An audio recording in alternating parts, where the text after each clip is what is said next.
How's it Sam and going? Gideon. Right. My first question is for Sam. If I wanted to ask you about your producing role in this and how creative you got to be or how involved you were in this whole process. They were kind enough to offer me a seat at the table. Really, what it came down to was they wanted to ensure that the character was authentic to how we've portrayed him over the past 15 or 16 years.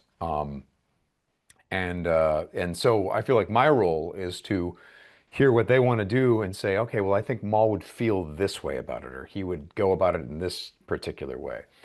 Um, but really, what it is it feels like just a bunch of friends hanging out, spinning a Star Wars yarn. I mean, it's really a collaborative group, and everyone has such great ideas and so much energy. Brad Rao has tremendous vision for this. Matt Miknovitz has so much energy and so many twists and turns he built into the plot. Athena Portillo is a gunslinger of a producer. And we get to do this all for Dave Filoni, who created the show. So he has the overall vision, but we are lucky enough to execute on it, and it's been really, really fun. It really is like hanging out with your friends and making your own Star Wars. It's fun. All right, we've got fangirls going rogue next. Gideon, welcome to Star Wars. Can you tell us a little bit about learning that you're going to be working on a Star Wars project? Of course. When I initially auditioned for it, I thought I was going in for a like 1920s mafia New York TV show. I had no clue. And then I went in for the in-person callback, which was also kind of the chemistry read. And then I knew. And the weight of that hitting somebody is like, oh my goodness. Okay, this is Star Wars. And she is a Jedi.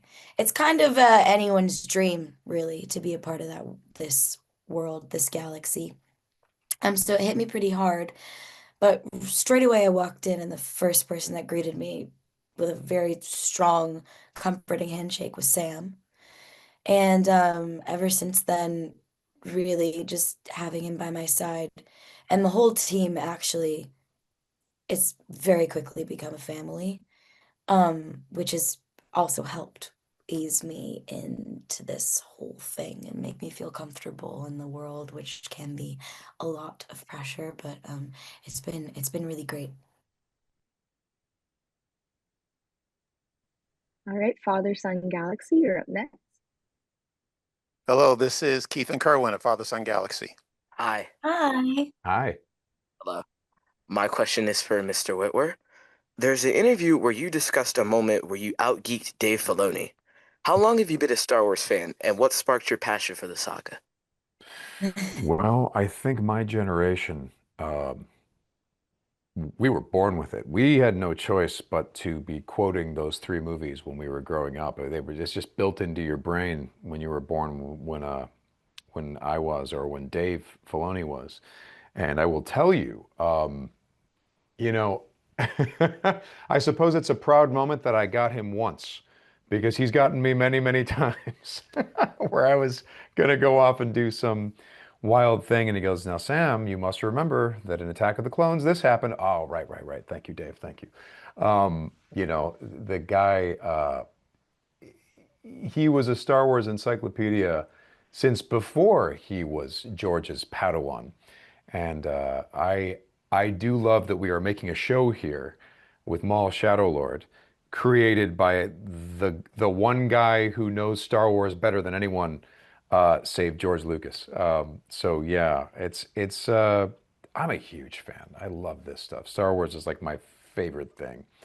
And yeah, I mean, I actually will send Dave Filoni pictures of Star Wars minis that I paint. This is real. This happens. Sam, So, you've never shown that. you don't want to see, if you want to see, I'll send them to you. Yeah, I've painted Ewoks. It has happened. Oh, Um, I paint them to look like my dogs.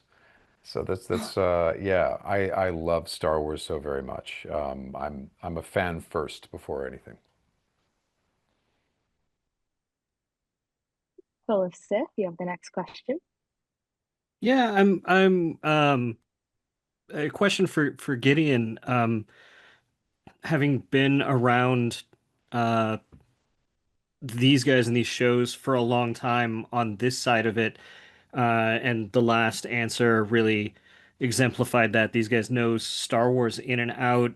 Um, I like asking questions about sort of the characters and Star Wars, and Devon's a really interesting character, and I'm curious watching the episodes.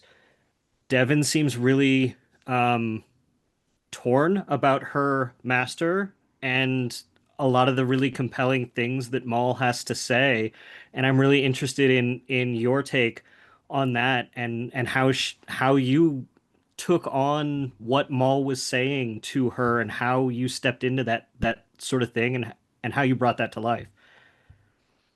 Right. Devon is young and she has, a few paths in front of her and she's figuring out what she wants to take.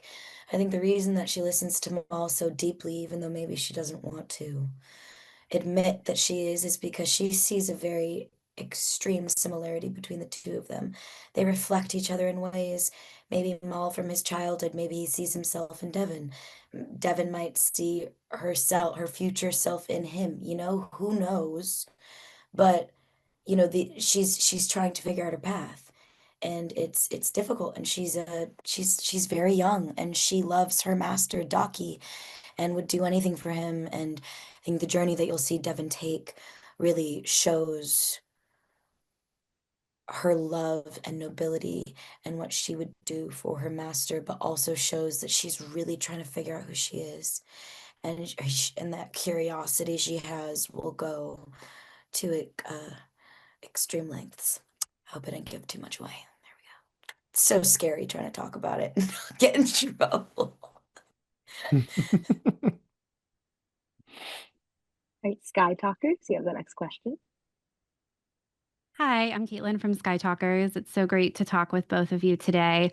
My question is for Sam. You've performed Maul at many stages in his life and always brought a new shade and tonality to his voice each time. Was there anything different about your vocal performance for this period of Maul's life for you? Hopefully it's a different performance every time, I think. Because I'm I think it's my job to kind of reinvent him. And we've done this before, right? Obviously when we did Maul to begin with, we started him as this very crazed creature, really, when he was on Lothal Minor. Then there was early Clone Wars, which the young apprentice doing what he was trained to do, and yet doing it in a different way because, he trained so hard to kind of, train to be an Olympic athlete, and then he missed the Olympics. So then he started following through on his training, building up armies and such, building up the first version of the Shadow Collective. But that was all sort of him doing what he was programmed to do. When you get to late Clone Wars, he's starting to think for himself a little bit more. And he's also had the experience of losing his family, losing Savage Opress. And so there have been a lot of things that have starting to spark thoughts. And he's starting to realize and recognize that perhaps Sidious is the true source of his suffering. Then you jump over to Rebels, and he's an old man at the end of his rope, old master. So every time I think it is on us to bring a new version of that character to the audience, because otherwise, what would be the point? If you've already seen Maul, why would you need to see that version again? We already have that, right? So this version of Maul is a Maul who is reassessing everything about his life and is really rather confused and doesn't, as much as he loves to think of himself as the master, and he has a whole plan and a bigger plan and wheels within wheels. I don't think he totally knows where this is all going. I think he has a lot of questions. Like for example, he was trained to hate the Jedi Knights by Sidious. Well, if you look around and you see the empire now that Sidious was building, and you thought you knew what that would be, but now you're seeing the real empire, and it's grotesque and it's awful. Might you start questioning absolutely everything he said to you? And how far could you go with that questioning, considering his indoctrination was the first and only thing you knew through all of the formative years of your life? So Maul is trying his best to break out of that. You know, how he regards the Jedi Knights, for example, would be like, wow, you know, they were rather extraordinary if asleep at the wheel. So he weirdly is trying to look at everything through new eyes. He's trying to have a new respect for certain things, but this is all through the training and limited tools of someone who was raised by the most diabolical Sith Lord of all time. So, yeah. Skywalking through Neverland, you're up next. Hi, this is Sarah from Skywalking Through Neverland, and I had a question for both of you. I want to talk about the recording sessions, and I wanted to know, like, what is your process for tapping into your characters' voices? Is it something physical or mental or both? Gideon, can we start with you? Sure. I think it's always both. Physicality in a voiceover booth is very important in terms of, performance. The way you move is going to affect the way your voice sounds, and Star Wars is very physical. There's a lot of fighting, there's a lot of emotion, there's crying, there's screaming, and you got to move with it. So just having an environment that's so, like, we trust each other. Sam and I really trust each other, and like, it's if you're not ready to let go and to really just dive into that, it could for somebody. But it's really become just a very important part of my work, having Sam there with me always to record. We bounce off each other very well, and it's been lovely. Yeah, I wouldn't know how to approach these scenes if I didn't have Gideon there. You just don't know. There's, you wouldn't know what to do. I rely entirely on her because she's so surprising. She's such a surprising actor and so committed. So, yeah, it would be, my performance is entirely dependent on hers. Right, Jedi News, you're up next. Thanks very much. Thanks both Sam and Gideon for taking the time to talk to us. Gideon, this one's for you. This isn't your first foray into a Star Wars character. You played Pac Relda in Star Wars Young Jedi Adventures. You voiced that character as well. Is this true?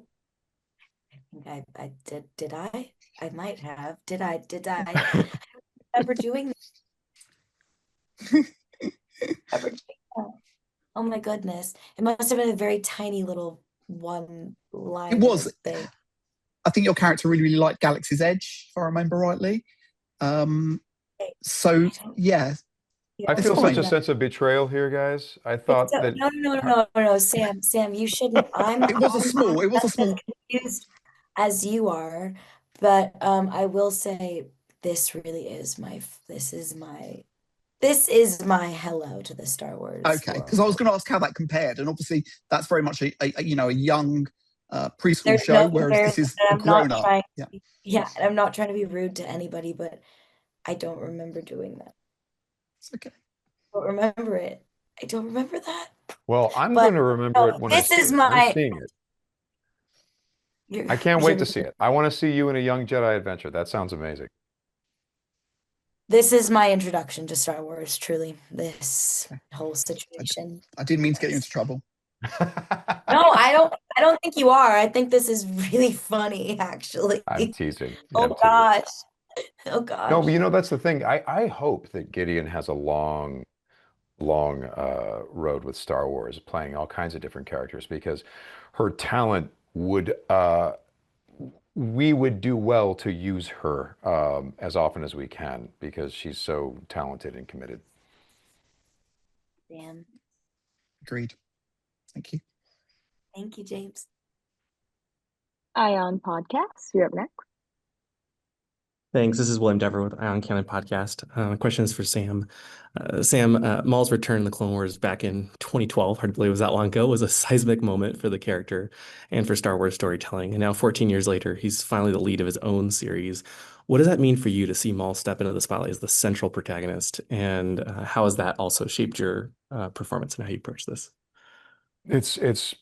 It's trickier than it seems. If it seems inevitable, if it seems breezy, that's because Brad is a very talented filmmaker. But figuring out how to play him in this show was not a straightforward process. Because Star Wars is such a moral mythology. It's about selfishness versus selflessness.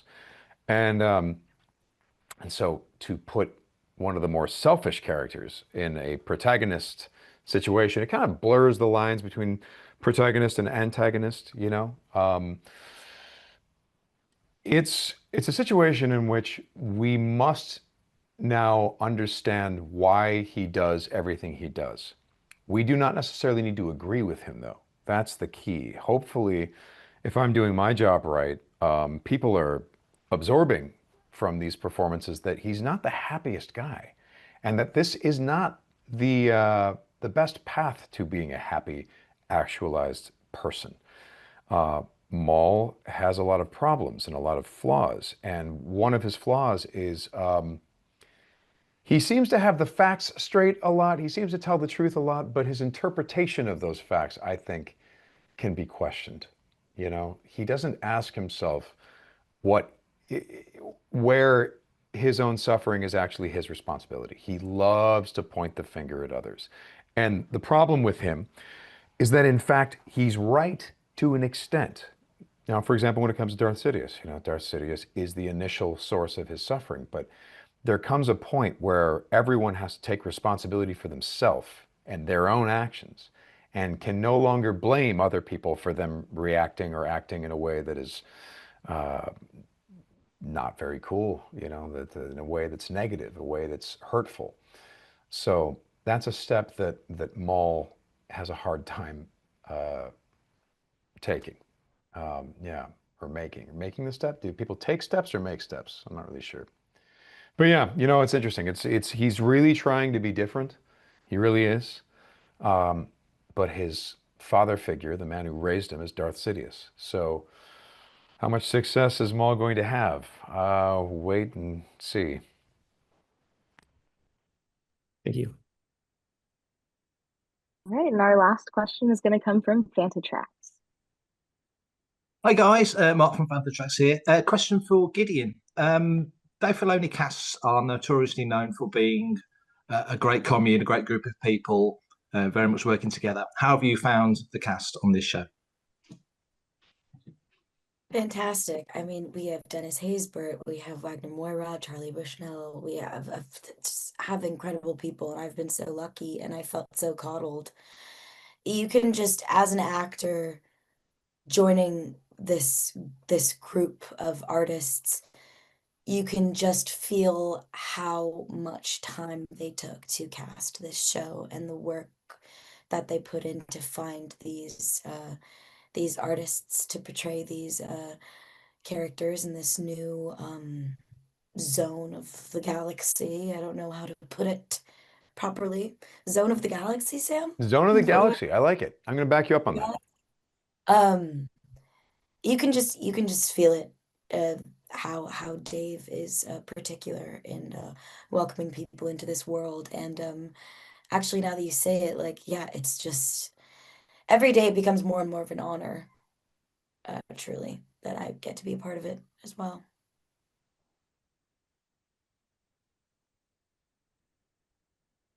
All right, everyone, that is all the time we have today. Thank you so much for your questions and for your time. Please say your goodbyes and exit the Zoom.